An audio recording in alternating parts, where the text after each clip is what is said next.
Hey guys, Steve from Lakeshore RV Center. Going to do the video orientation on your new Cougar fifth wheel. We're going to start outside here, work our way in, and then if you have any questions or if I missed something, feel free to give me a call. Cell number is 231-736-9162. Like I said, we'll start right at the outside. First thing with the steps here, I think your current camper has this, but you'll want to make sure this door is all the way open when you're bringing the steps in and out. As you can see, the little flares on each side will just kind of lock in right here, so that door's open even just a little bit, it could catch the screen door or the door itself, so make sure that that's all the way open when you're using it. To the pass-through storage right here, you have the magnetic catch at the top there. You can see in here your power cords right there, your adapter from 50 to 30 and 30 down to 15. You're in command right here. The backup for that, if you need to manually operate the slide out or the awnings, that is going to be controlled right here with the different motor selections. 1, 2, and 3 are going to be for your slide outs, 4 and 5 for the awning, and then you'll just execute by pushing the button above it. Also have light. This is a motion sensor if you want it, or it can just be on and off. And then a GFI outlet outside with a cable and satellite hookup as well. There's two 30-pound tanks, one on each side of this camper. And then in the front here, you're going to have your spare tires in there as well as your battery. And then you can see a couple of switches on the side. This is going to be for the lights on the front of the cap. If we turn those on, I'll show you where those are at. Your amber lights, and then also up on top, amber lights, and then also the docking light right here, just above the mirror. As we come around to the side of the camper, your other 30-pound tank is right here. Inside the pass-through storage over here, you'll notice this is where you're gonna, through the bottom there is where you're gonna hook up for your city water connection. Black tank flush right there. Your valves for the black tank and one of the grays. Your other gray is marked on the side here, right there, and that is underneath, tucked in under the underside there. And then to winterize, you'll also notice right there, that's where you'll put your tube in for winterization and the hot water bypass. So everything's right there. On the side here, connection for satellite or cable is right there, and then just above, they still have the satellite, or I'm sorry, the solar prep, but this actually has the 200-watt solar panel on it, and your controller for that is right here. Nothing to do with that, it's just always going to be on, so no off and on that you have to contend with that. Black coil hose is going to be for the outside shower. Your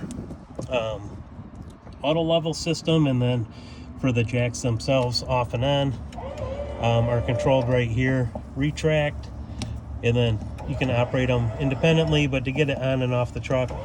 Front, if you just hit front, that'll raise it. Retract will obviously bring it down. Auto level right here, to automatically level the camper, and then there's other menu items that you can toggle through right here as well. There's instructions on the back side, and I do have a supplement video I'll send to you on the on this auto leveling system. Furnace exhaust and then hot water tank exhaust are both on this side here, so nothing you have to do with the hot water as far as going gas to electric. That's all done through the in-command system right there. And then underneath, that's where your sewer outlet is at. As we go along, this is access for the refrigerator if it ever needs to be serviced. Fresh water fill is right behind this here. That's your 60-gallon tank that you can go ahead and fill. Again, 50 amp hookup back here. So that's what the power cord is in the pass-through, and then it does also have a 2-inch receiver, which is rated up to 300 pounds. Ladder up to the roof, full walkable roof on this camper as well. As we continue to go around, you have your awning on this side, and then also right here, outside speakers, and those are on a different zone than the inside speakers, so they can work independently. Right at the step here, you'll notice underneath, that's where your fuses and your circuit breakers are at for the camper. The in command, we'll finish with that, is right up there, and then also a couple of lights switches here. That's going to be for the pendulum lights over the island. Coming into the camper, there's light switch right here, also dimmer switch. This is for the slide out the theater seating right here, handles to recline on each side, and then to turn the heat, massage, and light on and off. That's all controlled just on the inside there. To the back of the coach, this is the switch for the main cabin lights, and again, that can be controlled through the in-command system, USB outlets, and then power outlet underneath that. You have your 50-inch TV here, and then under that is the Furion AM/FM CD DVD player. And again, it has the different zones. Zone 1 inside, Zone 2 is for the outside, and then the electric fireplace underneath that. The remotes are inside the drawers here in the kitchen. The Dometic Fridge, to turn that on off right there, and then you can keep it on automatic just like it is now. So when you're plugged in, it will work off electricity. When you unplug it, it will default over to gas, as long as you have the propane on. So again, instructions for that are just on the bottom of the freezer there. Microwave, self-explanatory. That's just like a regular house microwave, nothing different about that. Your 3-burner stovetop, these are going to be for the burners. This is for the spark igniter right here, just like what you'd have on a grill. And then the oven controls are right here. Lights, push up, that's going to back light all the dials. If you push it down, it'll do the same thing and also turn on the oven light as well. And again, outlet, and then outlet here as well. Going up into the bathroom, GFI outlet right here. So if you have, and then light switch, if you have some outlets that are not working, just make sure that that's not tripped. This is in the travel position. You can see how that's locked, and then the commode here, that is a foot flush, just like so.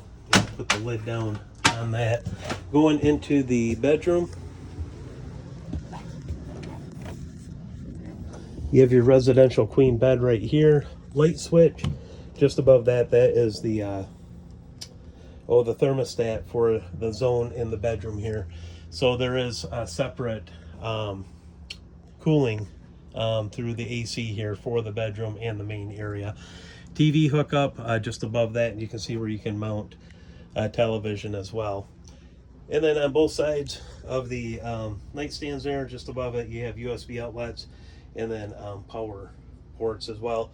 And then in the slide out there, that is all going to be your wardrobe. Right here, this is the in command. Turn it on, power switch. It'll come up for the first time. It'll ask for a passcode. The default passcode is just 40. So you go 0000, and then that'll bring up this screen right here. Again, interior lights, just quick, turn them off and on. Hot water heater, you can see how that's off. You can go gas electric or gas and electric. And then water pump, how that's circled, the water pump is on right now. So we'll turn that off. Battery just shows you the state of the battery and the voltage that it's at. Heating and cooling, front AC is off. You can see 80 degrees. That's what it's saying it is in there. If we want to turn that on, we can turn the fan on. We can turn it to cool, set at 78. So now that will kick on in just a second here, just like so. And then you can go back to off. Go back. We'll turn that back to off. There we go. The rear AC at this function here, again, it's set at 78. Thermostat's right here. It's at 82. It's on cool. You can switch it to heat, You can switch it to auto to where it's going to figure out if the AC or the air needs to come on. You just set the temperature here, and then you can go to off. You can run the fan. We'll keep it on cool here for just a bit. And then also through the rear AC, that is obviously, as I went through it, that's how you're going to control the furnace as well. So go to heat, that's going to be your furnace right there. So rear AC to control the main AC, and then the furnace, and then the front AC is just going to be the AC for the front. As we go to lights, pretty self-explanatory. Ceiling lights, bedroom lights, and then awning lights underneath the awning. Go back to the screen. Slide outs, again, that's pretty straightforward as well. You do need to keep your finger down. If we want to bring the kitchen slide in, you just have to keep your finger on the screen. We'll bring that back out, just like so. And then settings you may want to get into if you want to link up your phone through Bluetooth. You can do that through here. Wi-Fi if you want to dial into the park Wi-Fi. Passcode if you want to change that down the road, you can do that. And then also there is a function here for time and date. You may want to set that. The reason you would want to set that, if I go back to the heating and cooling, you can see right here where it says schedule. If you want to put your heating and cooling on a schedule, you need to set the time up, obviously, so it's correct, so that works properly. And the last thing to show you here, guys, is the tanks. If you just touch any of those tanks at the top here, it's going to come up with this display, and as they fill up, that'll turn blue. And then your heat pads right here, those are 12 volt. Just touch to turn them on, touch to turn them off, and that's how you'll do the heat pads for the tanks. The main home screen just hits home, just like that, and that is the in command. Once you get through this a couple of times, it's pretty straightforward to use. And then again, if you do download that Global Connect app for the in command, then you can use your phone as a remote. Everything I just showed you, you can go ahead and do right off your phone. So that is the orientation on this, guys. Congratulations on the new camper. It is absolutely awesome, and I look forward to seeing you guys come in. Like I said, if you have questions while you're using it, feel free to give me a call. My cell number is 231-736-9162, and I'll talk to you guys soon. Thank you.